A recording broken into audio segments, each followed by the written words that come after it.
Hello and welcome to the Rhythm Changes podcast. I'm your host, Will Chernoff, and this episode I want to give a shout out, not an official sponsorship, to a book that's coming out about a notable personality in the history of our scene. That's Fraser McPherson, saxophonist. The book is written by the late Guy McPherson, who we miss. It is called Fraz, I Don't Have to Go Anywhere, I'm Already Here. There's a book launch happening featuring the Corey Weeds Quartet playing some music. It's at the Oddfellows Hall in Vancouver on April 16th, and you can get tickets to this event where you can get the book through the link in the description here. Hope to see you out at this book launch. Let's get into it. All right, we're into the Rhythm Changes podcast for 2024. I've been recording some episodes, and this is one of them that now we're going to get rolling with here this year. I'm very excited to share them with you. This is a special one. A lot of my podcasts are either first meetings or their first real conversations with people, but the magic of it, I feel, is that despite that, the conversations can be so honest and personal, and our guest, she really brought that energy today. Very happy to share this one with you. Let's go.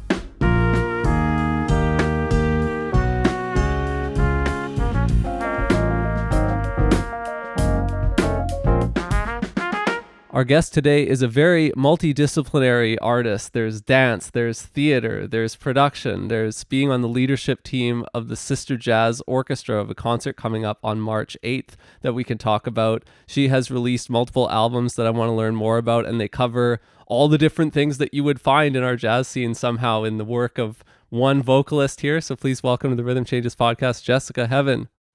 Thank you so much for having me. Will, you're so lovely. Oh, thank you. How are you doing? I'm doing well. I'm just like really excited to be here. I'm like very honored to be here. Thank you for having me. Little jazzer, I guess, after all. Mm-hmm. Yeah. I think you might be the first guest who does jujitsu. Is this something that you do? It is, and I am obsessed about it. I am obsessed. I train 13 to 15 hours a week right now. Wow. For Brazilian Jiu-Jitsu gi. So gi is like, if you've seen karate, you know that white outfit that they wear? You can consider that's kind of like a gi. Now, of course, for different martial arts, the uniform's a little bit different, but it looks like that. And so there's Brazilian Jiu-Jitsu gi, Brazilian Jiu-Jitsu no gi. So that's where you're just kind of wearing like regular clothing, and there's more grappling involved with it, and then there's Muay Thai, and then there's kickboxing, and then there's some MMA. Wow. So I've been really into it. So you like to cross disciplines not only in your music but also in your martial arts. Yes, yeah, exactly. And it's fun too because sometimes you kind of hit a plateau or there's like a wall with one thing, right? Like in jiu-jitsu, and then you're like, oh, actually I really like kicking, I really like teeps, I really like Muay Thai, and you want to do that more, and then it kind of like comes full circle. So it's interesting that way because it's the same with arts too. When I get frustrated or something with a particular style or genre, like, you know, sometimes acting can be quite frustrating because, you know, it's like you can be great but you just don't get picked, and that's just common, right? Like there's just the level of rejection in artistry is so high, right? Because there's so many of us. And so when you're like, okay, acting is just like not happening for me, and then you can turn and work on something else, and that can be quite therapeutic when there's something that's just kind of out of your control. I'll try to calm my voice a little slow. No, I welcome it. It's fun. It's fun for me because I recorded an episode yesterday, and I would say that one was very chill and it had a different kind of pace to it. So I enjoy the full variety of the pacings that you get into in the conversations. I like to kind of mirror what I pick up, you know? The personalities are there. Yeah, exactly. But yeah, so that's true. Fighting. Yeah. You were a triple threat kid, you could say, right from the beginning, right? Like you were acting and singing and dancing all the way through, right? So I started dancing when I was 2. And then I started acting in grade 4, and then I started singing, taking like private lessons with the one and the only Kelly Crook, or now known as Kelly Nobles, who of course is the wife of Jordan Nobles, who is a Juno award-winning composer. And she is just like phenomenal. Adore her to bits. Her family is just like has a heart of gold. Like I would not have the voice I have today without her. Like, I have so much respect for her. Shout out to Kelly if you're hearing this. I love you. We're still good friends, and I still go to her for lessons. Like, she is like my go-to. Yeah. So, again, what period of time was that for you in childhood? When did that start? So for singing, I started going for private lessons, I would say, in like grade 7, grade 8, because I really had a will-o'-the-wisp voice. Now, my mom says, and it's really funny because your mom and my mom know each other. They're both artists. That's right. Yes. But and she's like, oh, do you know, my mom came back from a lunch date with your mom, and she's like, do you know a gentleman named Will, and he's like blonde, he's got glasses, and plays bass? I'm like, yeah, Will Chernoff. She's like, yeah, but that's my friend's son. Oh, I forgot about that. I did know this. Thank you for reminding me about that. But yeah, so coming back to, so I started private singing there, and my mom says that I had a natural ear for it. I don't know if that's biased or not, because I don't really remember that. I remember really having a will-o'-the-wisp voice, like a kind of sound. Kind of airy. Yeah, and not having a lot of presence. And my sister, Marissa, I think she was really responsible for getting me into like choirs and stuff, because I wasn't really much of an instrumentalist per se. I played clarinet in grade 6 and 7, and like bless Mr. Piggott, who was my band teacher, but God, I was awful. Like, I was really bad. And my mom had private lessons for me for clarinet and things as well.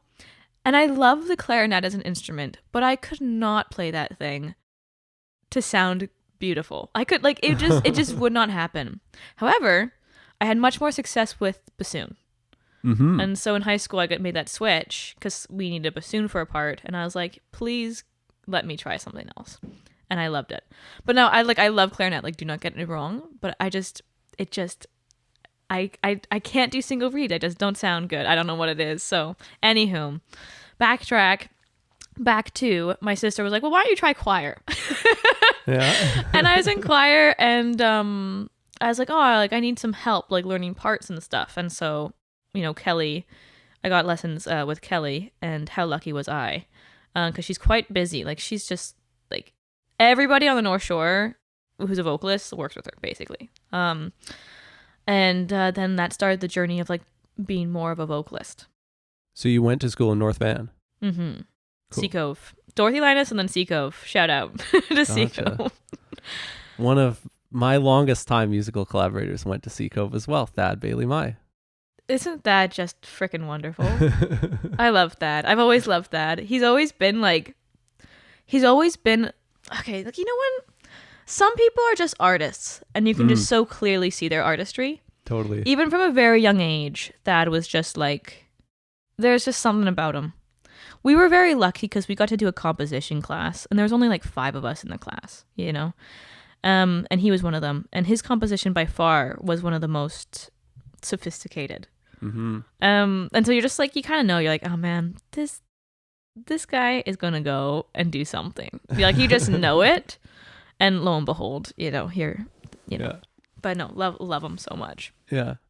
And more Sea Cove, indirectly, you not only mentioned the connection between our moms, but you, especially in recent years, you've played a lot with my best friend in the scene, Madeline Elkins, on guitar, and Chad Galfin, our partner, went to Sea Cove as well. Yes, okay, first of all, shout out to Maddie. Maddie's a queen.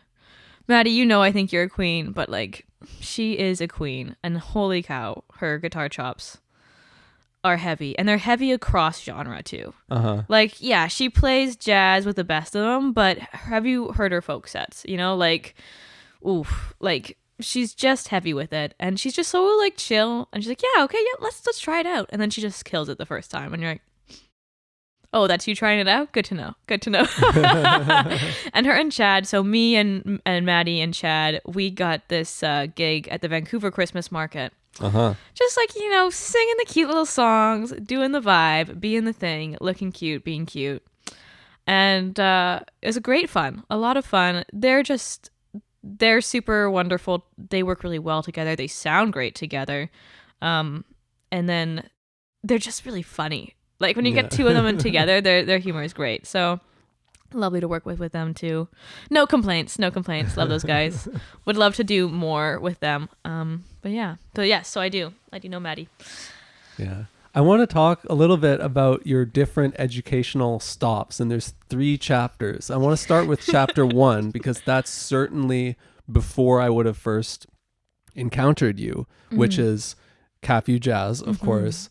The later ones being going to SFU for communications and anthropology, and then going to do your MA at Royal Roads University, which is the most recent thing that you completed. So I want to hear a little bit about all those, but I want to start with Cap Jazz. Before you even got there, talk about how did you end up there? What was that like going there for chapter 1 of your education journey after high school in North Van? Well, that's a great question. So first of all, I just want to say sometimes I'm a bit spacey would be a good word, I think. And so in high school, as a child, my mom said that she would never know how I would get from point A to point B. So, I'd go to lessons and she's like, oh, how are the lessons? I'm like, I don't know. And then she would see me on stage and she's like, how did this happen? How did you get from here? Because the performance was good. And like a great question, a great example is in grade 4, I auditioned to be Clara in the school's play, The Nutcracker. And I got the role. And so my mom, would run lines with me and I would be like kind of forgetting them or whatever. And then I wouldn't be giving them much emotion. I'd just be like going through the lines. And she's like, okay, cool. And then when she went to see me in the theater, I had like a British accent. I had like this little British accent and I had all these emotions and things. And like I was a performer. And my mom had never, she's like, she was shocked because she was just like, she had never seen it in rehearsal. And, she had people coming up being like, you should get her an agent. She's good. You should get her an agent. And she's like, okay, yeah, okay, and so I've always kind of been that way where it's like I didn't seem to study and I'd always do well on tests. Kind of an intuitive, there's an intuition to the learning, yeah. There's an intuitive learner, I guess you could say. And so in high school, that was kind of the same thing. But as we got to the end of high school, I was pretty busy in high school. I didn't really have much of a social life. I would wake up, 6 a.m. I would be in choir or band of jazz or concert, whatever it was, in the mornings from 7:30 or 8 to when school would start. And then it would be all of the things, all the academic things. Lunchtime would be a choir. I'd either be TAing or I would be singing in my own choir, or it would be rehearsing for drama, or it would be what's the other thing? Student council, green council, grad council, whatever the councils were, I was probably in those as well. And then from there, I would go and I would do my afternoon classes, and then I would go and I would rehearse for the play, or so it was a lot. And after that, then I would go to dance. So oftentimes, and particularly in the senior years, it got really hard because I was robbing Peter to pay Paul for a lot of my things. So I'd have to leave choir early to get to dance on time. I'd have to leave dance to get to whatever. Okay. And so I didn't really have much of a social life. My social life was directly associated with all the extracurriculars. And so I think by the time it got to grade 12, I was like, oh yeah, right. After I graduate, what the heck do I want to do? And so part of that was also what can we afford to do as well, because education is expensive. And so I applied for scholarships. And so one of the main things about the CAP scholarship was that it was a full ride for that diploma. I think that was a big factor, was the fact that, first of all, I got in, which is a surprise, I did not have the theory to get in. I had to take a summer school course because I really struggled on that exam. But that was a full ride scholarship with that one. So we went with that one, and it was also really close, and I was good at jazz, so it made sense to kind of pursue that. Also because I was really tired of academia at that point.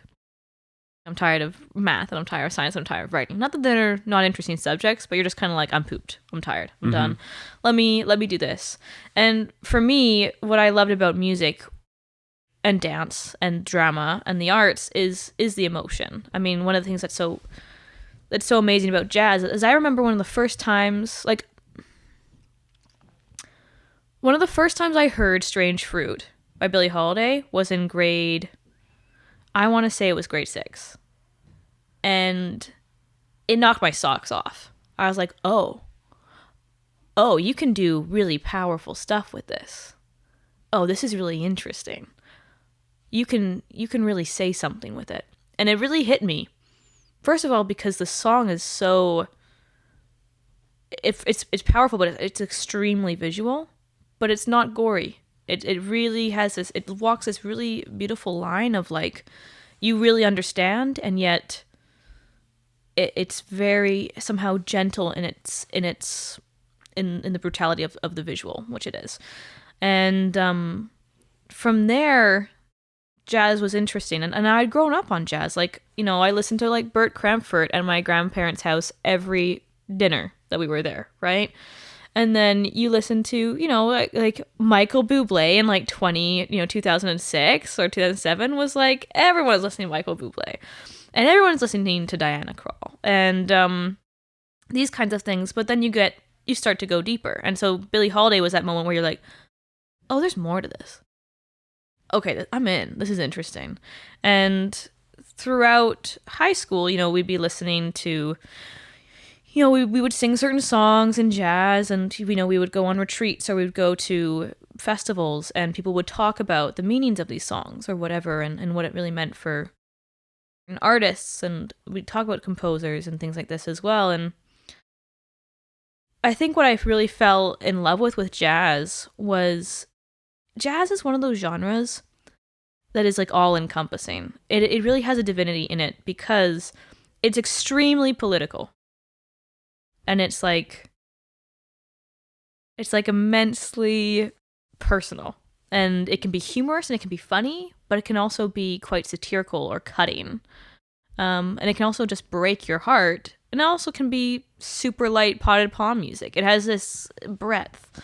And so I think that there was an interest about the people within it. And that was one thing that my friend always said too, who was an instrumentalist to me. He's like, you I think you like jazz, but I think you really like the whole people thing about it more than you even like the music.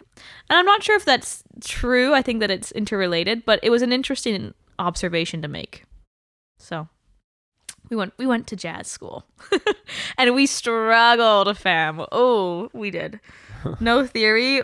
That is a very intense inclination towards success. If you're wanting to be successful in your classes and you have no theory, you got to learn quick. So yeah. You know what I hear often about those who took the summer theory on the way into the program is that they made their first great friends there, and that it set them up for when they showed up there. But not everybody would. Did you experience that? It's just something common that I've heard from people. I think that was when you're kind of like, when you're in that class, you're kind of like, oh, I'm the underdog a little bit. You're like, oh, I'm not the best. I'm kind of on the cusp here. I'm on the coattails. They let me in by, you know, like, you don't really feel, I mean, for me personally, I was like, oh, like, I got in, but by the hair of my chinny chin chin. And so for me, it was, I think that there's some camaraderie that comes from being like, hey, oh, you're here too? Cool. Oh, you failed as well? Nice. Okay. There's like a really interesting humanity that kind of meets you in those spaces, that I think then carries you, because then some of those people went on to be some of the top of the class in the few years to come. And so it's cool to see that. I wouldn't say that I was the top of the class, but some of us who were in that class became top of class, and I was proud of them for it. Uh-huh. For me, I think I always a little bit struggled. But what's interesting, though, is when I look back, I'm like, I am very proud about how much I learned, how fast I learned, because that was a lot. So, but yeah, no, I would say that that's true. Like, one person that I think was in the class with me was Chris Fraser. Christmas tree Fraser, you know. And I always, like, I can't get enough of his humor. He is the funniest dude to me. Like, his humor just falls out of his mouth. Like, he can't not be funny. And he's also like an extremely accomplished guitar player with beautiful, complex voicings. But love He's that. He's playing tonight, February 24th. Ah, yes. So go see him, say hi. Yeah. Now, I didn't finish that program. I went for only a brief time. How long were you there? I did a diploma. So I actually Nice. ended up going for I did the diploma, and then I was in my third year, and I was kind of at like I was kind of in the stuck position because I was not wanting to be a teacher. Not that that's not an amazing thing to be. Because my sister is a band teacher, right? Marissa Heaven, Windsor Band and Strings, and she's grown that program, and it's an amazing program, and she is amazing at what she does. But I also see how much work she puts in, and it's a lot. It's a lot of work, And so I was like, oh, I don't know, like, should I finish this? And I had the full ride, so I was like, okay. But I was kind of dealing with some things. Like by third year, there's a lot of like wear and tear that I would say that the program kind of puts you through.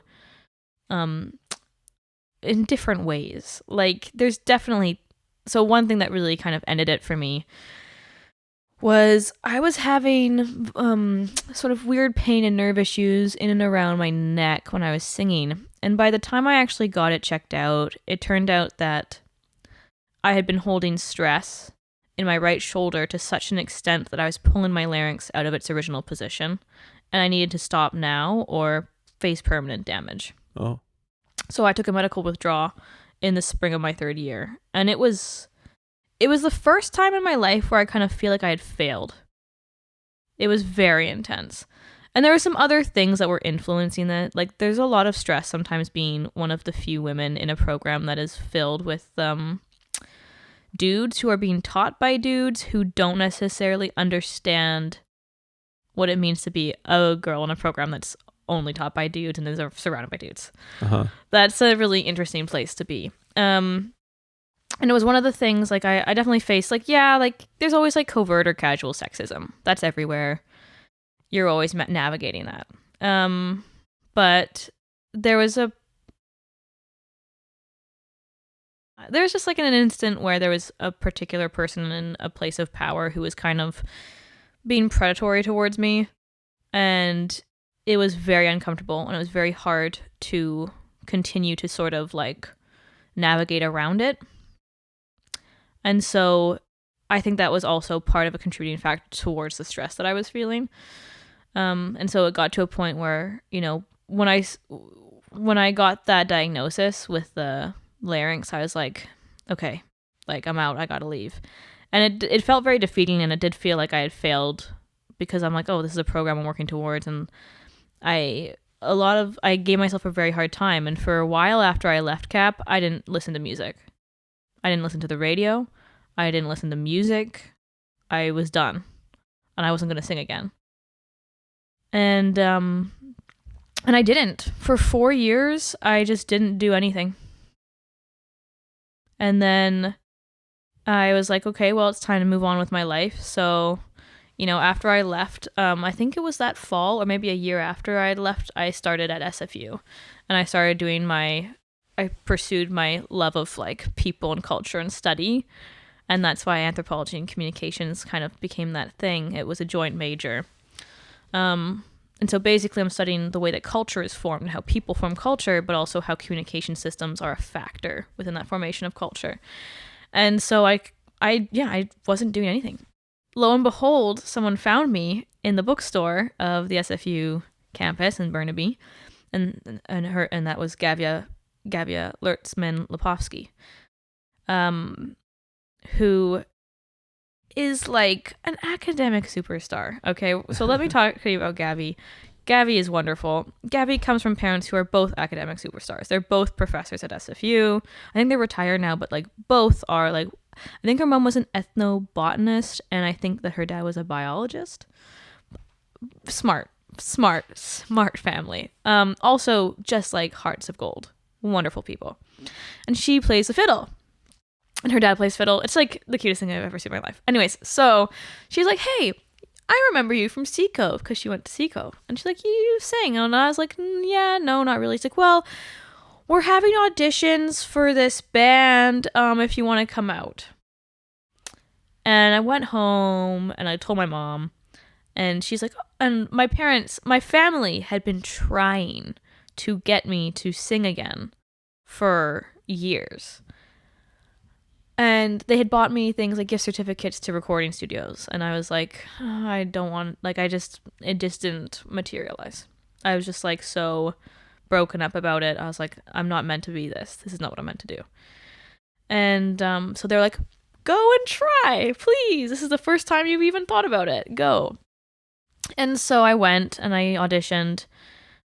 And I was super nervous and sweaty. And then I was at her house. And then I left, and then I got it. And so it was this little folk trio. Well, I've never really sung folk. I never really sung rock. I never really sung pop. But here we are, 2 vocalists. And we did some folk stuff. We did gigs. We did some things, and it was like really awesome. And then it kind of came to a point where the guy in that trio was like, okay, he was kind of like, I've done my thing. I don't want to really do this really too much anymore. I want to focus on like having a family and like doing life things. I'm like, yeah, that's fair. So me and Gavi, then we kind of got more into the jazz thing. And so that's sort of like, so that's the first chapter coming into the second chapter, a little bit about how that worked. And so then we did a bunch of things together. Like, so we went up to Swing Camp, which is a jazz camp in Sorrento, BC. Oh, yeah. I've always wanted to go there. You should go. It is awesome and it is magical. You have people like Michael Krieber, heavy hitters, Bill Kuhn, like, Jennifer and Renee, right? Jennifer Scott, Renee Wurst, right? Like amazing players who are teaching up there. Yeah, I couldn't recommend it more. And it's run by this amazing individual named Rosemary. And Kathy Francis is like an OG organizer and leader of so many of these camps. Also like a Georgia Straight guitar music workshop, or guitar workshop it used to be called. Amazing camp. And it's such a place of community and of all levels. So highly recommend, if you're like, oh, what should I do? Try them out. They're awesome. And they're like such salt of the earth people. So there's that. But we went there, and then we discovered a bass player, Jake McIntyre-Paul. That's where you met, is in Sorrento? 100%. Okay. And we did a little trio up there, and then we started doing trio work. And we toured with it, and and I had never been to the interior, so it was really a fun experience. Like, we toured up, we toured down, we toured to the island, in one car, doing the thing, and it was really great. And I just, like, adore those two so much. And then we made that album, Ptriodactyl. Mm-hmm. That was our trio. Primal Navigation, right? Yeah. Yeah. What year was that released? 2018? 2017? I think it was 2018, 2017, yeah. something like that. Yeah. And it's a really interesting one because we have some straight ahead jazz standards with no harmonic, like we have no piano, no guitar. We're utilizing a lot of like really minimalist harmony. But you have like so much heavy work being done by Jake and Gavi with the instruments that they have. And then we had some free stuff, like Aftermath is a wild track. Mm-hmm. There was that, and we recorded that in a shed. It's kind of like a shed recording studio of Jake's friend, who happens to be related to Sir Isaac Newton, like the guy who invented gravity. Like, it's like actually really quite an interesting story. And there's like cows outside. It's just, yeah, it was lovely. It was great. And then one thing leads to another. Gavi, of course, is like an academic superstar. So she continues on to her master's, and she gets into, I call it Hogwarts, but it's not Hogwarts. It's out at like U of T, but it's like this really old, I think it's U of T. It's like this old kind of like castle-y looking thing that only like the best of the best get into. Of course, she gets in because she's that brilliant. Uh-huh. And then I don't even know where she is right now, but I feel like she's in Costa Rica or somewhere in the wilds doing biology things, saving the planet, doing her thing. So shout out to you, Gavi. And then Jake came down and was doing Cap for a while. And then, of course, 2020 hit. And 2020 was like, oof. It was a lot of things for everybody. COVID. My dad got re-diagnosed with cancer. everyone had to be separate. There's a lot of things going on.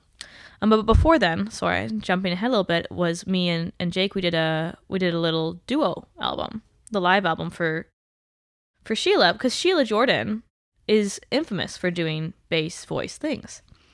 And I had seen Sheila in person thanks to Kay Hammett Vaughn when she had come here years ago. So shout out to Kay Hammett Vaughn. Kay Hammett Vaughn is also my first ever jazz teacher. And she's got, first of all, she's just funky. She's got the most amazing house. It's like super historical. She is funny as heck. Like, her humor, her ability to work a crowd is so amazing, and it's authentic. I love her. I will just go over and we'll just hang out and we'll have tea and we'll talk about life. I just like have so much respect for her, and so much of my styling is from her. Yeah. So much of my passion for the work and to like hold myself accountable to standards, like with the standards, is with Kate. But also like shout out to like Jennifer Scott, also worked with her, and Karen Plato. Oh my god, her album, she's got this tune, Insomnia, I think is what it's called, off of it, and it's so amazing. Anyways, if you haven't seen it, go check it out. I've written about it. It's beautiful. Yeah. Mwah, chef's kiss to all of them. All of them are brilliant. Anyways, so we put out Descartes. Loved it. It was a live recording off the floor at a show in Salmon Arm. And then 2020 hit and things changed. So I wasn't really doing much of anything too much. I put out some games and stuff on the social media, but I'm really uncomfortable with social media. And I realized, I'm like, this is not really my thing. But what's funny is I love going on social media and like being a cheerleader for others. I like liking their stuff. I like sharing their stuff. I will comment on stuff. I will message people. I love it for that. I really hate being like, and this is me. Hate it so much. Really don't like it. So there's that. And it's funny because my day job is marketing. My day job is like digital work. So I think it's kind of funny. I spend so much time on Instagram and I spend so much time on social media, but I spend none of it on my own accounts. Uh-huh. So that's also a really interesting thing too. And like, I'm really proud of some of the branding that I've built because it's really beautiful and it's like really lovely work in regards to like, I feel like it embodies what the client was looking for. So I'm proud of that, particularly because I think sometimes, how do you build authenticity?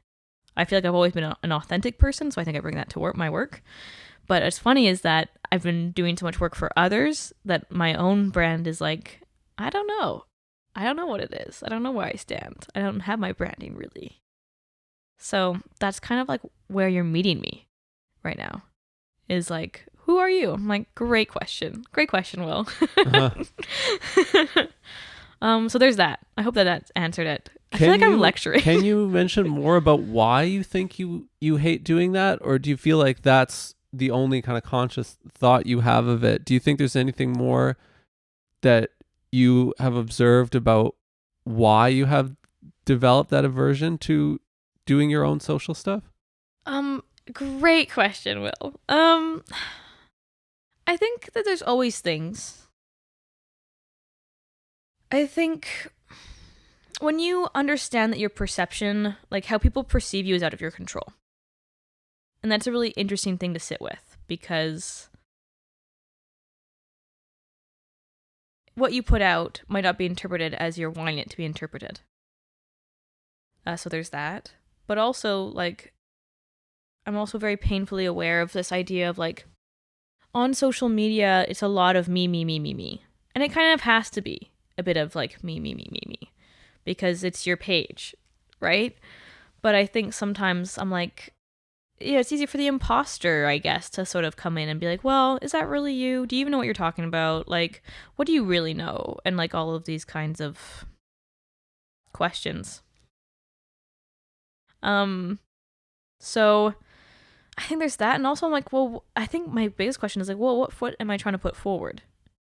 Because there's a lot of sides to me. Yes. There's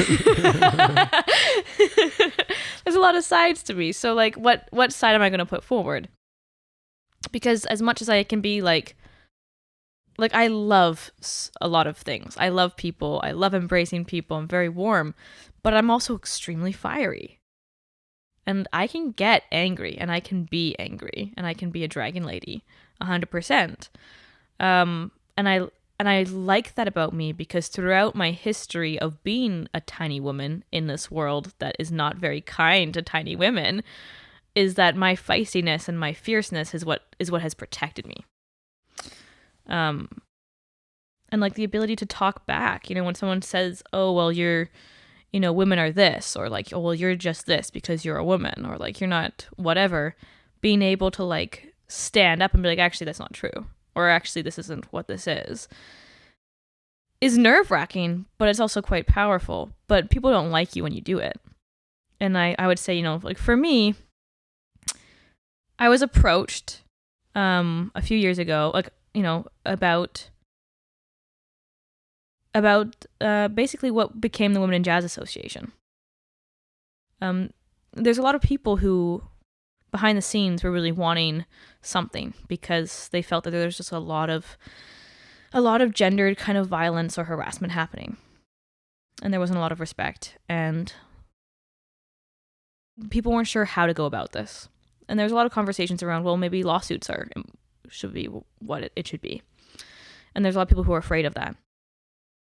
And I said, well, what if we created an organization that was basically public facing, and it would basically signal to those who are being predatory that there's actually an organization that's now in the scene that is inviting conversation from people who have been affected, and where people can go if they're feeling like they're being attacked or they're being harassed or whatever.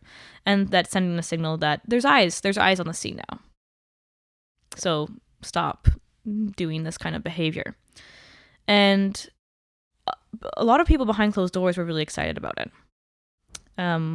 But there's very few people who felt comfortable to be attached to it publicly.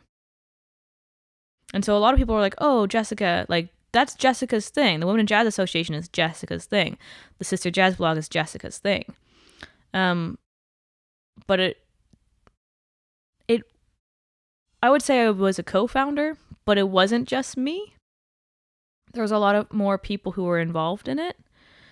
But it's hard to be the face of that because it's change, and change is uncomfortable, and a lot of people were mad about it. It's like, well, why do women need this? Oh, here we are, women are complaining. Oh, here we are, women are bashing men again when they just can't show up because they're not tough enough to show up, or whatever these narratives are that are really damaging. And so I got a lot of conversation. I didn't get gigs for a while. And there's a lot of people today who they're like, oh yeah, like of course I'm into like Girls Jazz Day and all these things. Like there's certain men who I know behind closed doors said no to me.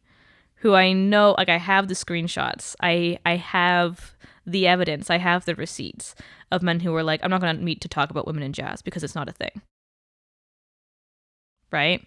And so like it's quite interesting because now they're like, oh, of course I'm about that. I'm like, well, you're about it because now you have no choice but to be. But if you're a few years before, you were like, no, and you were digging your heels in, and you made sure it was impossible for me you were not going to help me. And so I find that really interesting too. And again, like if I was here to pitchfork men, like I've got the names, I've got the receipts, and I've got the evidence, and I would happily do so, but that's not really what I'm here to do. So it's been an interesting journey that way as well. And so for me, I've spent so much of my time kind of like, people have come up to me, women and men, being like, why are you doing this? Why do we need, like, what's the Women in Jazz thing? Like, what, are you just here to like make men's lives worse? And you're like, no, it's not what we're here for. And in fact, even like the name of the thing, the Women in Jazz Association, wasn't even my idea. We voted on it. And it was between Sister Jazz Association, because I felt that the Sister Jazz Association was a little bit more flexible in regards to identity. But there's a lot of people who are like, well, no, we really want women in the name because like that's a big part of like this identity that's not existent or being represented. And so we went with that. And so being the chair of the board and things like this have been interesting too. And one of the reasons why it's, on hiatus, and it has been on hiatus for a long time, is because we couldn't resolve within ourselves our own concern about the fact that most of the board was white. We had a really hard time with that because we were like, here we are, we're supposed to be representing women in the scene, but the majority of us are white, which means that no matter what, even if we are trying to be aware of like intersectionality, we're still having blind spots. And ultimately and inevitably, we kind of were like, we need to take a pause on this until we can kind of figure out how we want to do our processes in which we feel more inclusive. Because another thing too was like LGBTQ identity was really left out of it too. And like, how do you remedy that? And so there's a lot of questions that came up, and we put on a lot of different events. We did micro scholarship grants. We've done like swing dances. We did like educational things. We did workshops with artists. We've done blogs. All these things were designed to try to give women more opportunity to have authority in the scene, and also get paid for things, and also get represented in things so that they would have things to submit to festivals, that they'd actually had blogs written or had articles about them, because that's a whole thing when you're submitting to things, is if anyone even knows of you or whatever. But that work, like, I really am happy with it, but it kind of got to a place where it's just like there was just too many questions that weren't resolved. So how does the Sister Jazz Orchestra fit into this story of the Women in Jazz Association of BC and the Sister Jazz blog? Because the SJO is not on hiatus. They're performing very shortly here, yeah. Right? The Sister Jazz Orchestra is kind of like, I get very emotional about it because I think it's awesome. And it came out. So Women in Jazz Association had an event basically called How to Make an Album. And we had a few panelists. One of them was Dee. But Dee Daniels. Yeah. Yeah. And we had it at Long McQuaid. I have some good friends at Long McQuaid, and so we were able to get the space for free, which is awesome. Shout out to Michael. And then basically, after that event, Christian came up to me and she said, I have an idea. She's like, it's a big, crazy, audacious idea. Christian Morrison, the current director of the Sister Jazz Orchestra. Yeah. And I said, I'd love to hear it. I love it. So we met for coffee. And we did that. And and off we went. But it was a lot of Christian. Like, she's really been such a champion for it.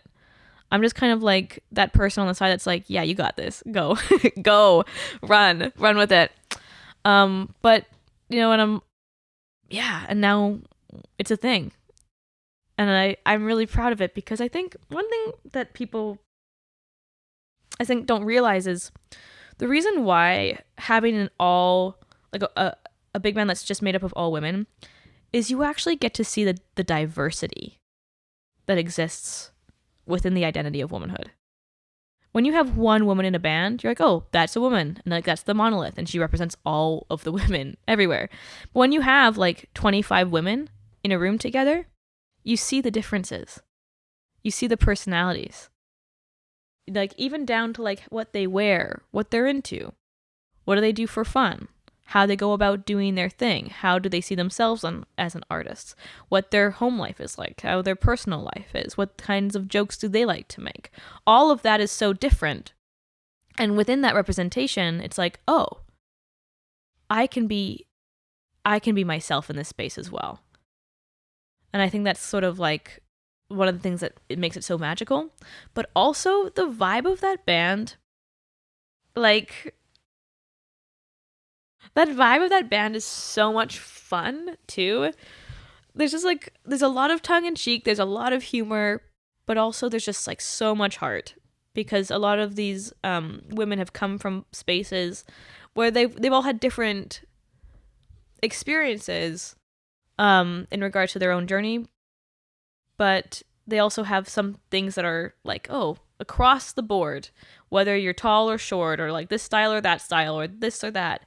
These are things or challenges that everyone seems to have experienced the same. And yeah. And also just like there's some monster players in that band. Holy. I have such a big crush, like such a big talent crush on Karen Graves and Ingrid Stead. Both are very different soloists, but ooh-wee. Yeah. Holy. And also just like, when Jody comes in, I mean, Jody's so busy, so we don't get to have her that much. But when Jody's in there, it's like chicken noodle soup, man. Like Jody's magic like that. And like, yeah, I'm like proud for it, because I know that if I was a kid and I saw that, I'd be like, oh, I could do this, right? Like, I think it's important to see, but it's also really important to see because then it's like we were playing at a festival the other time, and I was looking, and what's really exciting for me is actually seeing the boys being like, oh, they're really good. It's like, oh, maybe you can look up to, maybe that's someone you can look up to. Maybe you can look up to someone that's not a man. You can look up to someone who's a woman who's really good at your instrument, and that's okay. And that's totally, totally great. Because I think that that's a whole thing too, is like education happens at all levels. But when these kids see that like actually anybody can be good at this instrument, and you don't have to just like, you don't have to just pick a male role model. You can pick a role model that works for you, who's about what you want to be about. It doesn't have to be a man. Could be a woman, could be, doesn't matter. Anyways, that's my little piece about that. But yeah. Sister Jazz Orchestra. I heard the band once live ever. It was in 2022. Bonnie Northgrave sang music of Chelsea McBride. It's my old friend from here before she moved to Toronto, was featured. There's another show with Audrey Ochoa joining on trombone around the time she released an album. There was a previous show at the virtual festival of Canadian jazz that happened during the peak of COVID. Mm-hmm. And then there's this concert that's coming up on March 8th. So what's your role in this event that's coming up right now? Honestly, my role, I mean, to be honest, I don't really feel like I do that much. I do create some posters and promotion. I mean, I'm talking about it now, so I guess that's promotion there. Yes. Honestly, sometimes it's a very humble thing. Like, I will bring snacks. To rehearsal. I will, one time Bonnie left her microphone at rehearsal, and she had a gig at Gastown, and we were out somewhere in Burnaby. So I drove her microphone all the way to what was it? What's it called? Guilt & Co. Like, sometimes it's really small things. It's like bringing sheet music. Helping Christian just like navigate some things, like, oh, okay, we're going to move to this room. Okay, I'll help move things to this room, get the chairs set up, whatever it is. Taking footage, photos, filming. Like, it's really quite small. I don't think I really do that much. I think it's just like me being a cheerleader on the side, being like, go, go, go. I think that's me. Yeah. I want to go back to a couple of things. One of them is Primal Navigation by Ptriodactyl. I want to go back there. There's 3 tracks, right? So there's the title track, and then there's Yardbird Suite, and then there's a 3rd track. That's right. It's like an EP. Well, I think there's more songs than that, but those are the only ones that let me just take a little look here, because we had a full album with Ptriodactyl. We had more than 3, but I think you're only able to see 3. Let me just take a little look. 1 second here. We were very scared about rights and royalties, I think. Makes sense. So we were like, you know what? Let's just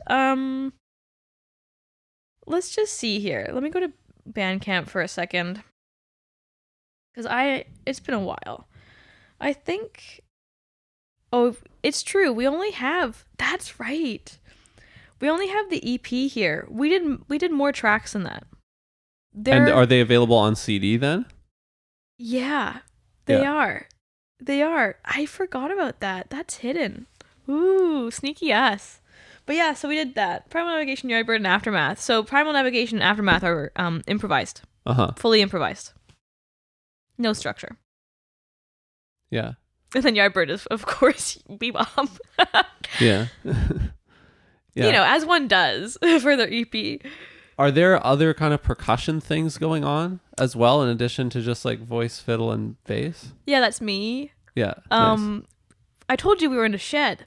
So Right. I found all kinds of things. For Primal Navigation, it's a jar of water that you're hearing off the top. That kind of stuff. There was I was tapping something on metal at one point. Oh, there was a circular saw that you hear. Oh, but you don't even hear it in this because it's not. I think you only hear it in Stella.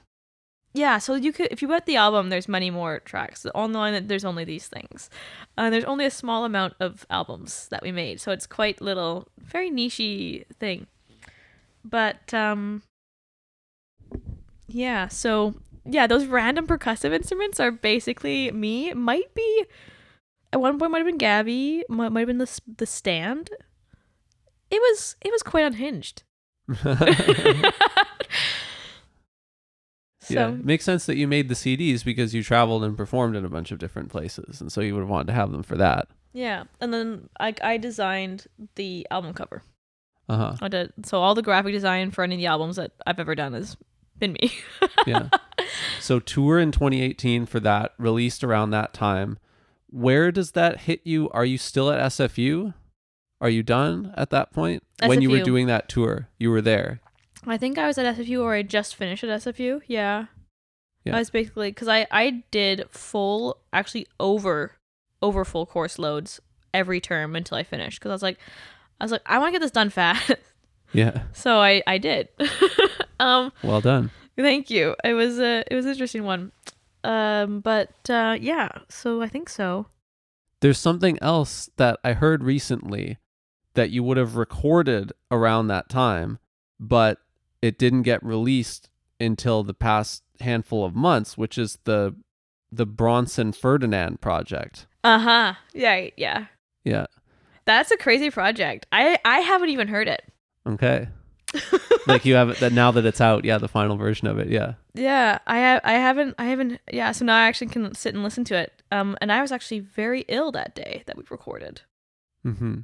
I'd have to go back to try and identify it because you're one of 4 vocalists on there to identify where your voice sits in those arrangements. But yeah, it was an interesting project that when I heard about it, I was excited because I did that too. I released my first album several years after I recorded it as well, and so I always enjoy that kind of thing. Yeah, well, what's there? Well, and the thing too that was interesting is there's a few tracks on the Bronson where I'm a solo singer, and his whole thing was he wanted me.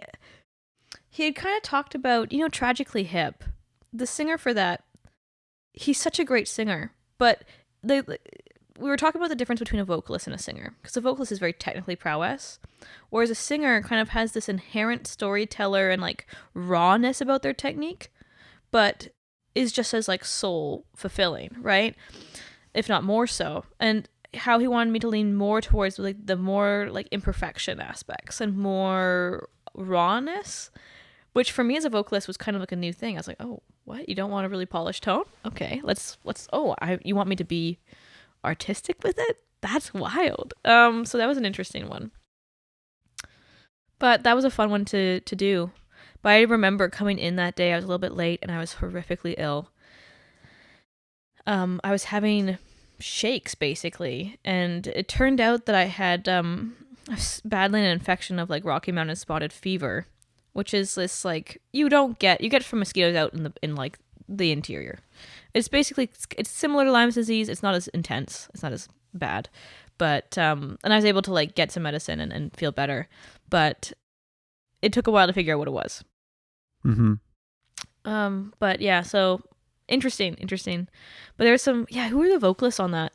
So off the top of my head, I believe it was Korea and you and Tawny and Sarah Kim. I think you're right. Yeah. Yeah, look at you. Boom. You're like, here we go. I published a review about it, so I did write them out in the personnel section. So I was just trying to picture that in my head. Oh, then I haven't even listened to it.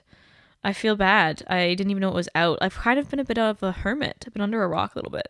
Like, you have brought me out. But otherwise, I've been a bit of a hermit. Yeah, I've brought myself out, so I feel you. I know what you mean. Yeah. Yeah. There's a couple other projects that I have checked out from you that haven't come up yet. One of them is you're recording with Darren Radke and Michael Craver, who you mentioned. It's called Caught in a Memory, right? That's shortly after this time period that we're talking about. You like maybe around the time you finished at SFU. It's like 2019. You would have gone on to record that, right? Yeah, it was 4 hours. It's a 4-hour recording session Nice. for a gift certificate with a sound tech that was kind of new. And it was Okay. off the floor and it was on analog. Very cool. It was on tape. So that's an interesting one. We did not have a rehearsal. Very cool. A lot of those takes are like the first take and the only time we got to do the take. But that's actually, I've actually remastered it with Bill Buckingham from Buckingham Palaces. And that's actually one of the things that might be coming out this year. Okay. Which is kind of exciting. But, yeah.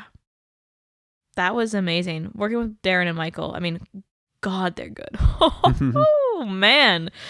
Like, yeah, I just love those two so much. I've always had such an admiration for Darren as a teacher.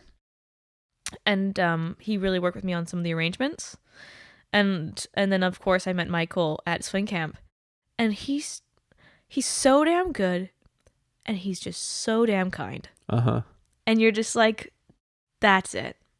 That's it right there. And he's also got the heaviest hands I ever. He would, if he claps, like you'll hear it in Newfoundland. You know, like he's just got a heavy hand. But he's also like lovely on the dance floor for swing dance. He's so nice, so kind. And that's why swing camp's lovely.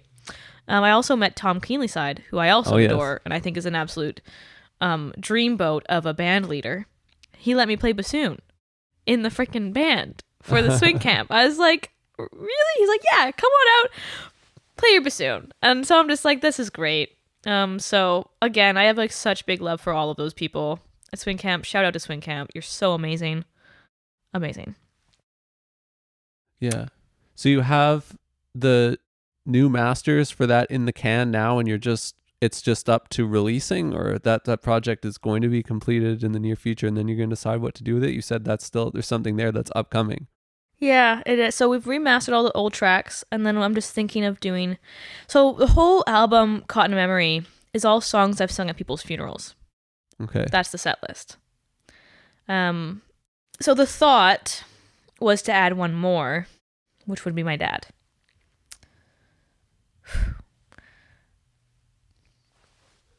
I think I know what track it is. I just don't know if I have it in me to do it. And I have an idea of a release date, but I'm not sure if everything will pull together in time for it. But basically, I want to do one more track with Michael and Darren to add to as like a celebration of the remastering and as an acknowledgement of the change. I just don't know if I have it in me to do it yet. Yeah. Well, nobody else is going to put any pressure on you for that. So at the right time, you can make it happen. So that's good. Yeah. So it's just like that. Still so fresh. But so there's that project. And then I'm not going to lie, I'm kind of been spinning in my mind. So I've got one thing that I'm doing with Dave Coles, who's a composer in Vancouver, moved to the island. There's one song that I'm working on lyrics for him, and I want it to be in both English and French. But I'm really having a hard time having the French rhythmically fit. So we're working on that. And also I need to pronounce it properly. So that's another thing too. But that's kind of in the works. And that's been about a year now, unfortunately. It's very hard to do art on the side, Will. I'll tell you that right now. I feel that. I feel that myself for sure. Because time flies. And then I've also got another thing going on. So I did a Christmas. I actually I was supposed to have 2 tracks come out this Christmas. One of them to celebrate the birth of my first nephew. Oh, nice. But at the time, there's a lot of kind of action online about being quiet for Palestine. And so I really didn't feel it in me to like put out these new tracks at the time. I was like, man, like, let me make some space. And so I really haven't been doing much either for the sort of just to try to like create some space for that too, because it's hard and it's very frustrating. Like being someone who studied peace building and human security, I've been writing essays about the Congo, and like we've been talking about these conflicts for years. like within my own academia and study. And so for them to be really here right now and still be like, we're just dealing with so much conflict right now that could have been preventable if, there was more peace building work done earlier. And so it's hard to kind of be here and sitting and watching all of this conflict and watching people kill each other over their opinions on these conflicts that ultimately had so much opportunity for resolve before it got to this place. And so it's really tough then too. And it does affect. It's like, who am I to make art right now? Who am I to make art right now when there's just like so much suffering, and but art heals. It's like, that's true. And it was like, so there's all this back and forth of like, what do I do? Do I do it for this? Do I do it for that? Do I just give space? What's the right thing to do? Because again, like all this social media stuff is like, it can make the difference, but it's also like ultimately the people who can make the change that we're seeking belongs to a very small group of individuals who have a lot of power. And we can put pressure on them, but at the end of the day, that's what it is. It's pressure. But the decision is ultimately out of our hands. And that's the thing that I find extremely difficult to sit with. That's heavy. That's heavy too. And like, there's a part of me, like, there's one professor who's doing work in Ukraine, and I really want to go and I want to do field research, and I want to pursue that part of my career. They were actually recently just bombed that part of Ukraine again. And it's also like, well, and what am I going to do when I'm there? Just eat up their resources? I don't know the language. What am I going to do there? How am I going to be helpful? Because there's a lot of questions around this. Like, a big thing about peace building and human security isn't about weaponry or defenses or how tall is your castle. Human security is, do people who are living in these situations have food, water, shelter, warmth, clean, the ability to clean things? Do they have these things? Yes or no? And if not, what's the best way to get from point A to point B to fulfill that need? So it's just like, it's a lot. Anywho, so I was approached by one individual who I really respect, who was like, can you write a song for Palestine? And I was like, that's a great question. And a big one for me is like, me being a white woman who's so far removed, am I the one to write a song for it? And what kind of song would that look like? And what would be the most powerful? And how would I create a story? And it's like, or would I just become this white woman who's harnessed someone's suffering to then shoot myself to fame? Because I don't want to do that. And so there's some really interesting questions for me, like in regards to like, how do I show up and support without like taking? So I'm sitting with some of these questions right now in my own artistry.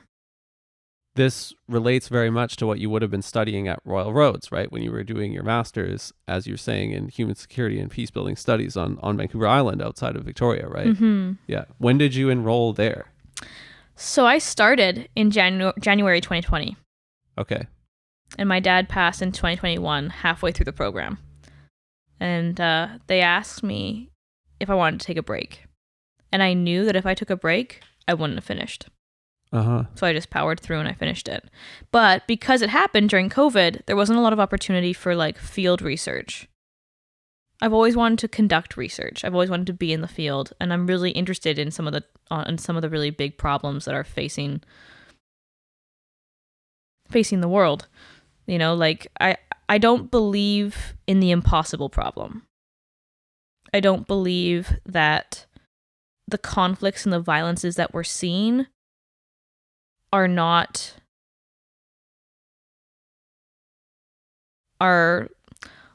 able to be solved. But I do think that oftentimes in these conflicts, we have to identify the knots within them. Because, you know, if you've ever had a piece of jewelry that's very small and fine, get a knot in it, it's extremely difficult to unknot it without breaking it. And so I think oftentimes I kind of think about conflict like this, where people think, oh, the quick solution is often one of the more violent ones. We'll just drop a bomb. We'll just whatever. We'll just wipe them all out, and then we'll never have to worry about the conflict again, whatever it is. And so these questions that people come up with and these solutions that people come up with are not sustainable, and they're not peaceful. But they're often coming from a place where they think, well, it will solve the problem. But as we know, violence begets violence. So it doesn't solve the problem. But the real work, the unknotting of these conflicts, is something that within our history of humanity in the last thousands of years, we don't really know. We haven't really seen it. And so that work is sort of where we're needing to move to. But it's really uncomfortable. And it's also, like I said, because it's new, there's not these like tried and true methods of actually really creating like well-known successful processes yet. We do know some things. We know that oftentimes in the room, there's a lot of spaces in the room where women aren't allowed. They're not allowed in the war room. They're not allowed in the peace talks rooms. They're not allowed in these spaces. However, when women are in these spaces, we find that the armistice or the peace talks are more successful through research. And so I also find that quite interesting. Because here I am in peace building and human security, and we're still running into gendered violence, and we're still running into the assumptions on gender that are actually having really negative effects on really important problems. So studying that, being in 2020, being in COVID, studying human security and peace building, where you're studying some of the hardest problems in the world, and then not being able to do field research, not being able to do that work, having a dad who is struggling to survive, basically. We're all struggling to survive, and then having him pass, it's a lot. And that's not even anything with anything else in my personal life, let alone like romance or like love or loss in that regard. And so it really changed me. Like I used to be much more verbal and much more violent, much more intense about what I think is right and what I think is wrong. And for me, ever since that loss, it changed me so much. Because I had so much anger. I was so angry, and I still am. But there's also just like the grief, and the grief is very different. And the exhaustion is like, you can't be like, with grief exhausts you because you have to keep your mask on even when you are breaking apart. And so anger is very hard to keep up because anger is a lot of fire. Anger is a lot of, you need a lot of fodder for that. You need a lot of energy for that. And when you don't have it because you're grieving, the world becomes so different and very nuanced because things just keep on going with or without you. And so it's kind of changed a lot about me as a person, but also like as an artist, like there's so much that I want to say that I haven't said, but it's also exhausting to say. And so I feel like I've done a lot less. I feel like in the last few years, I've done so much less than I think I would have if things were different. And it kind of moves me towards like, who am I as a person? What do I want? What do I value? Am I a good person? Am I whatever? And because oftentimes, like as girls, you're raised to be nice. Oh, I'm a nice girl. I always do what I'm told, and I always do these things. But do I want to be nice or do I want to be good? Do I want to be a good person? And am I on the right side of conflict here? What's the right side? Who's right? And who's wrong? And why? And all these questions come up over and over and over again. And it's important to ask these questions. But you really get lost sometimes. You get lost in, like, I feel like, oh, I'm not doing enough. I can't do more. Oh, I'm not doing enough. I can't do more. And like all of those kinds of things become conflicting. Am I keeping up? No, I'm not. What do you do with that? What do you do like that with that? I think this is like just like being very authentic and just being really honest. But I think it's a lot of things to think about. Now, that being said, I mean, even in the years since you enrolled there and on your way to completion, and since then, you've still done a lot of traveling. You've gone to other places to do theater shows. You've been involved in theater. You've been involved in some short films. You have been doing all of that recently. Yeah. Some of those things. I mean, like, I think this year is kind of like the year where I've kind of like slowed. I think I was saying yes to a lot of things, and like I liked all these projects, and I want to be working. Like I feel like this year was the first year where I realized I was a hard worker. I didn't think I was a hard worker for a long time. This is the first year where I'm like, oh, I am a hard worker. Yeah, and like I went to RADA, but I kind of feel like that's for myself, you know. I kind of feel like that was a selfish thing. Like I went to the Royal Academy of Dramatic Arts. I got auditioned for their musical theater summer intensive, which only lets in 16 people a year, and I got in. But see, I didn't think I was going to get into that, so I signed up for a more flexible program for them at RADA, which was more of like a summer acting intensive. But I got in, so it was a pleasant surprise. But it was also a moment where it's like, you realize, like, you know, how much do you doubt yourself as an artist? I think is a really interesting question. I think a lot of people, you kind of walk this line of like being completely delusional in how great you are. And some people live in that realm, and some people are like, I'm nobody. And some people live in that realm. And it's like, where is it healthy? And it's this little tightrope walk of like being like, no, I'm good. And I still got more to learn, and that's okay. But I'm still worthy of being here. And it's like an interesting little thing. So the RADA, that was interesting.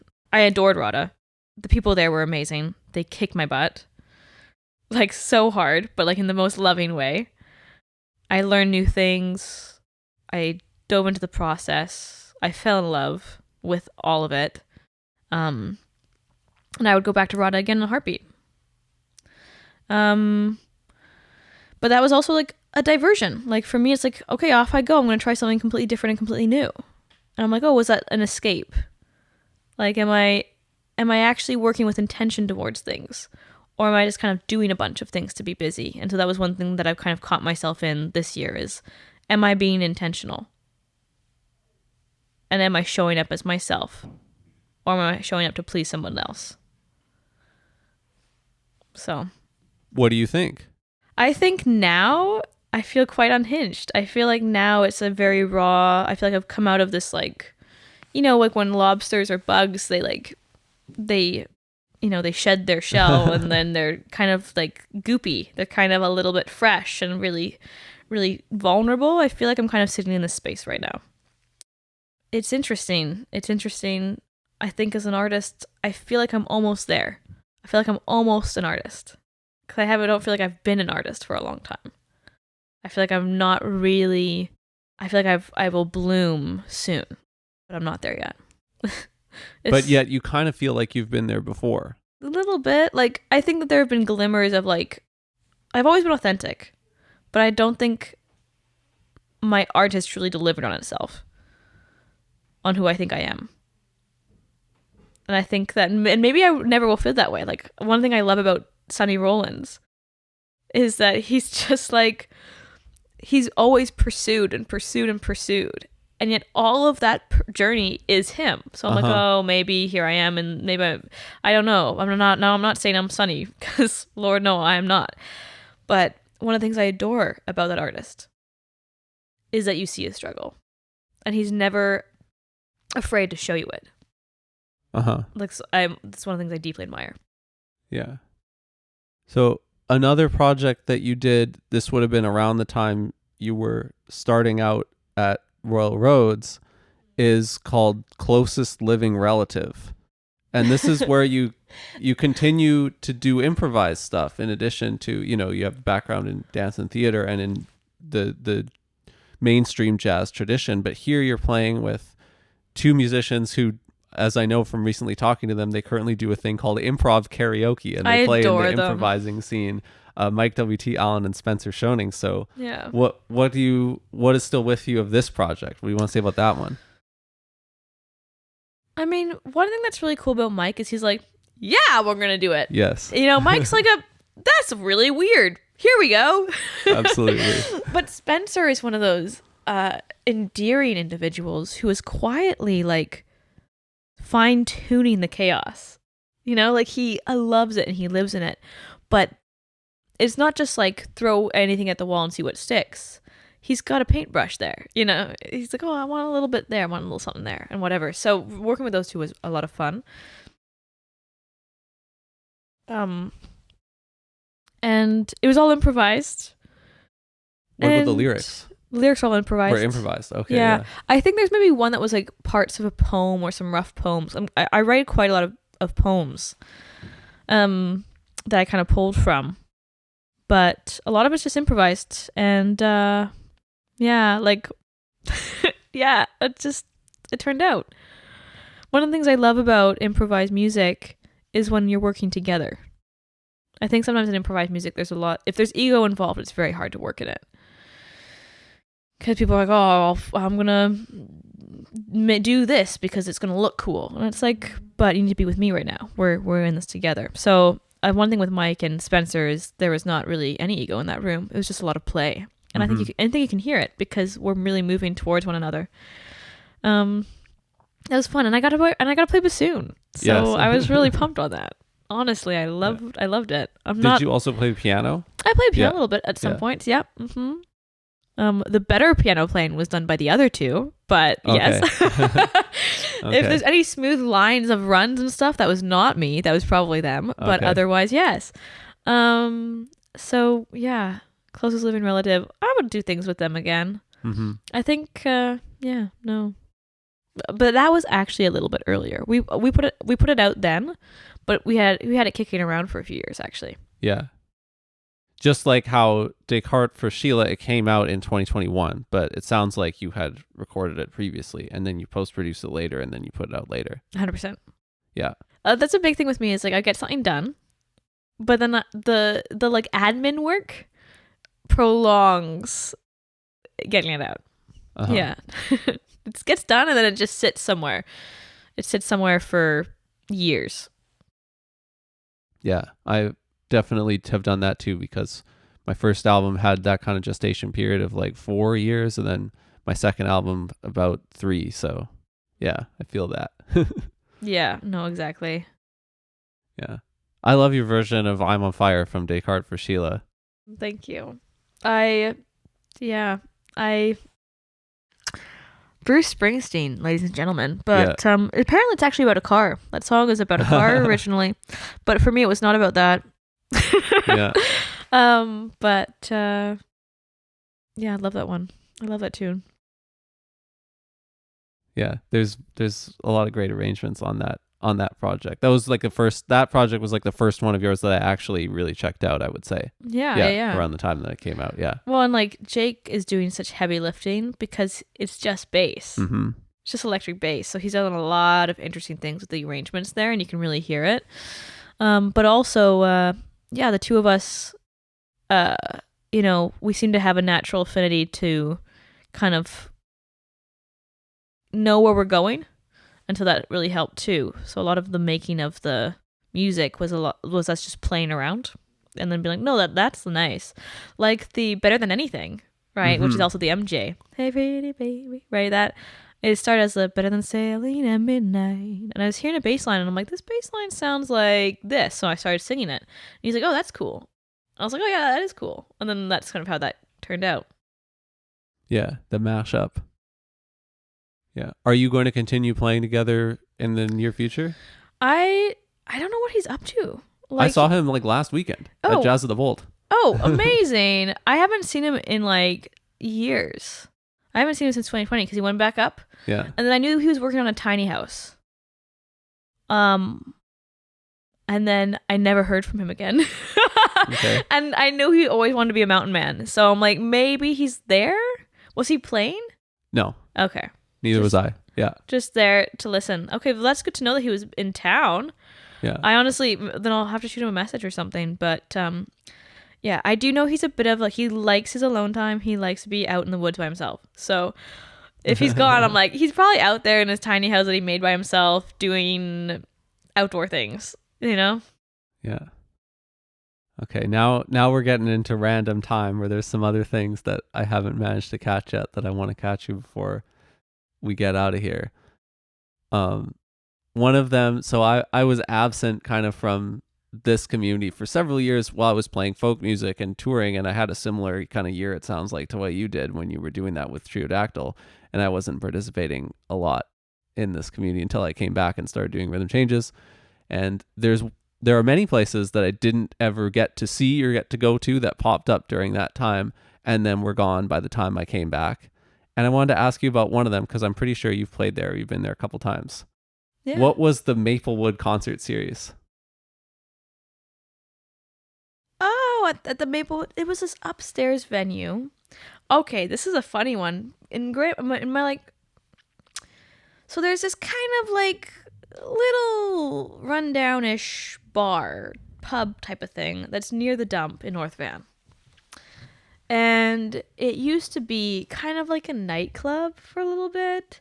And then people, lose interest in it and it kind of festers a bit. And who was it? I think it was Atlee. Who booked it? I think so, yeah. Yeah. And it was basically the upstairs had a kind of quaint little venue. And so it was a series that was put on. Atlee organized it, and it was kind of a cool venue. I feel like it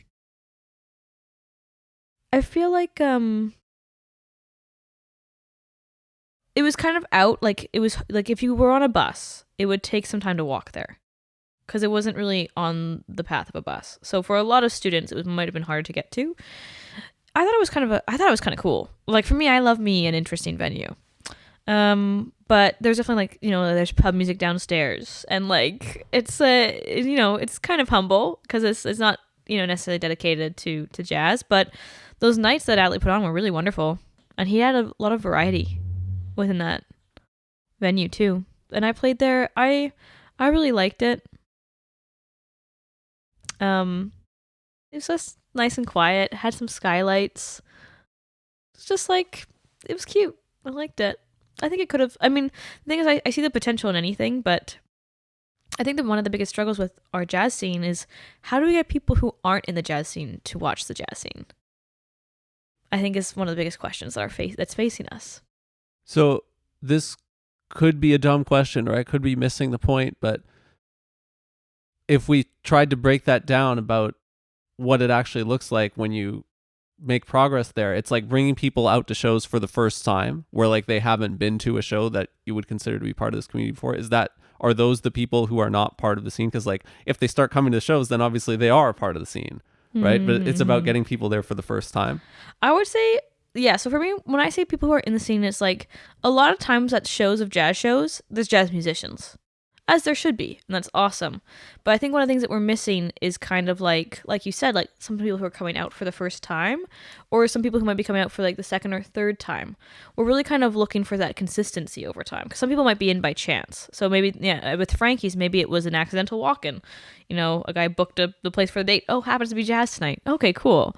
Like there's sometimes those moments. But I think for people who are outside the scene, I also talk about people who aren't jazz musicians. People who enjoy jazz but aren't jazz musicians, I think would be something, because the one thing about jazz musicians, watching other jazz musicians, is when they all have gigs, then no one can watch each other, which happens sometimes. And I've been to a show where there's like 5 people in the audience to a really amazing show, just because a lot of those jazz musicians are also working other places. And I'm like, man, this is a really good show. Like, where are the people who are jazz listeners? And so I think maybe that's the question. It's because, of course, they do become part of the scene, obviously. I would agree with you, right? Over time, they become part of the community. Because for me, I think that's one thing, is like, because growing our scene would be having those fans who enjoy the music. And I know that there's fans out there of jazz. So it's like, how do we connect them? But that's one of the things why, like, I find what you're doing is so important. Like, if I think about it, like, bless Sapalo and bless Vince, because they're one of the only people who have photo evidence of us. Totally. But then, like, their work with your work, like, because you do so much blog, like you are like February 6th, February 9th, you're putting post out post out post, and I'm like, amazing. It's amazing, Will. Like, you're going, and it's fast, and you're putting it all out, and I'm really like so impressed with all the work. And you're creating like a place where people can find us. Mm-hmm. Well, thank you. That's just a shout out to you, Will, because like it's a lot of freaking work, and I'm just like, I want to like hats off.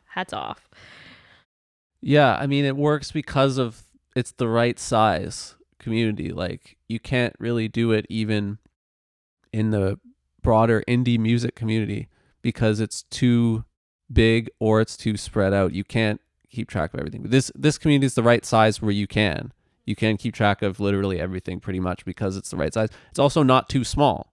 Like, there's enough going on that's never the problem. Mm-hmm. The problem isn't that there's size. things going on. Yeah, 100%. The problem is just like, yeah, I think that you've kind of hit the nail right on the head. Yes, there's certainly still that question though of, are you doing the right things to get the most people coming out and to keep reaching new people? That hasn't been solved at all. You're right. That's still the thing, that the more progress you make on that, then it makes everything else better. So there's a lot. I think about that all the time. There's a lot to do there. But I also think, so for me this year, what I found has changed for me. So I actually in December, I had the lovely opportunity to sing at the Deep Cove Coffee House with my good friend, John Lyon, who's got amazing stories and is an amazing songwriter. But he was sick that night. And so Miles Black, the one, the only, the ultimate, Miles Black was like, oh, I'll sit in. So it was basically me and him and this lovely flautist. The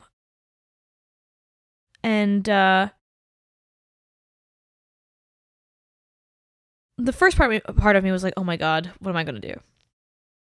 Because like, oh, shoot, this is not what the plans were, right?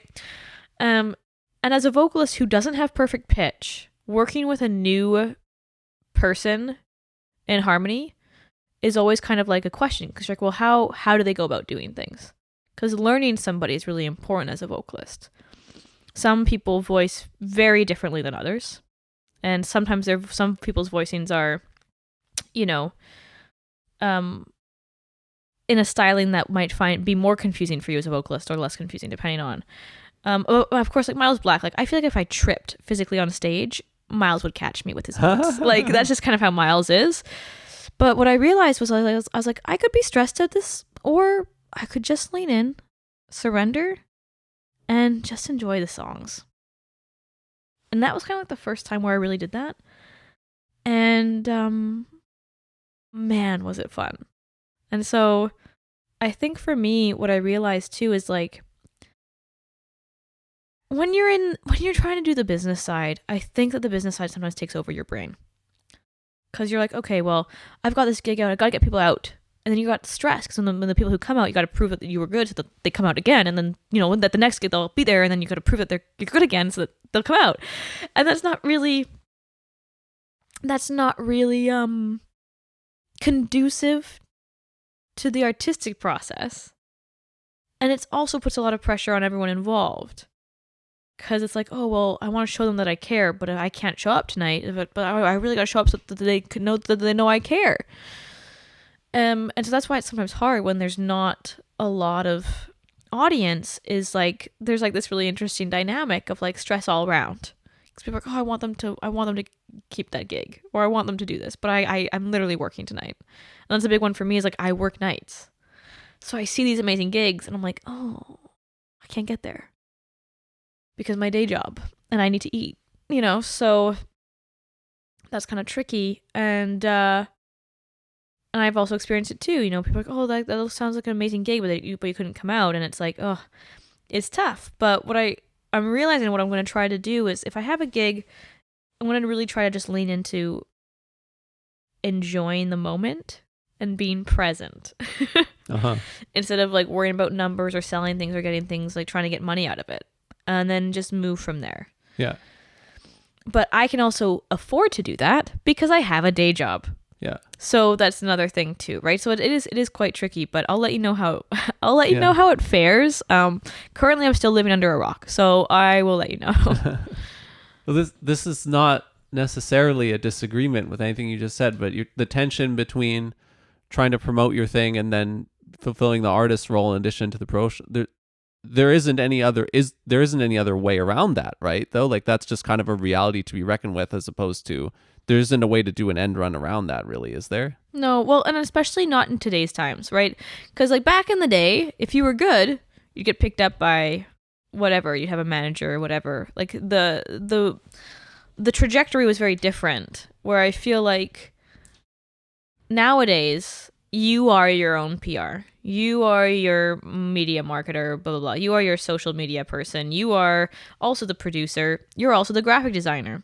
You're also the stylist. You're also the artist. You're also the tech person. You're also the manager, and all of these things. Whereas back in the day, it wasn't so much like this. And Michael League from Snarky Puppy really talks about this quite a bit. Being a band leader, he's like, look, yeah, this is a thing. So I think that that's kind of part of that. Because like you're saying, getting people to come out and like the artist, like that's kind of like a natural artist like biome. Is like, how do I be true to myself? Also, how do I attract the people who are going to like it? Yeah. And I think that that's a great question. And there's a little bit of magic in there, right? There's like a little bit of like, there's a little bit of like unexplainable that kind of happens, you know? And so I think for me, what I'm realizing is like, I've got to just kind of like surrender to the fact that there's like a little bit of unknown that mixes in and like see what happens versus like trying to control every aspect of how to grow. Yeah. The thing is though, like, yes, you do have to fulfill all those roles if you want to operate at a high level, like Snarky Puppy or something like that, because those are required in the upkeep of what you're doing. But for somebody like us, like all those things that you listed that are roles that you would have to fill, like none of them are really being foisted upon you, right? Not in the fullest, like they're there and you can do any of them to the extent that you think is appropriate, but you decide that extent, right? Mm-hmm. It's not so much all being foisted upon you that you have to do them all at a high level. That's true. I would say. Yeah, it's true. Yeah. I think more so it's yourself, right? It's your own pressure. And then that gets into the cycle of like, well, am I doing too much social media? Am I not doing enough social media? And then you get caught in that cycle too. But it is really from the self, isn't it? Yeah. Yeah. Yeah. Oh, always giving ourselves a hard time, huh? Yeah. There's a dialogue about these things that everybody reckons with, but I found that you're dealing with them in such an honest way. I thought you were really insightful, and I really enjoyed this conversation all the way through. So thank you for joining me today. I really enjoyed it. Thank you, Will, for letting my mind wander, and I'll see you next time. Thank you for tuning in to this episode of the Rhythm Changes podcast. If you enjoyed it, make sure you're signed up to the free weekly email at rhythmchanges.ca. Go there, become a member for free today. I write to you every Tuesday about an artist, event, or recording in our scene. Plus this week's events from the gig list. This is a new episode that was entirely made by me. Rhythm Changes is a Chernoff music production. It's been fun on the podcast this year. Can't wait to do more for you, and I will catch you in the next one. Bye.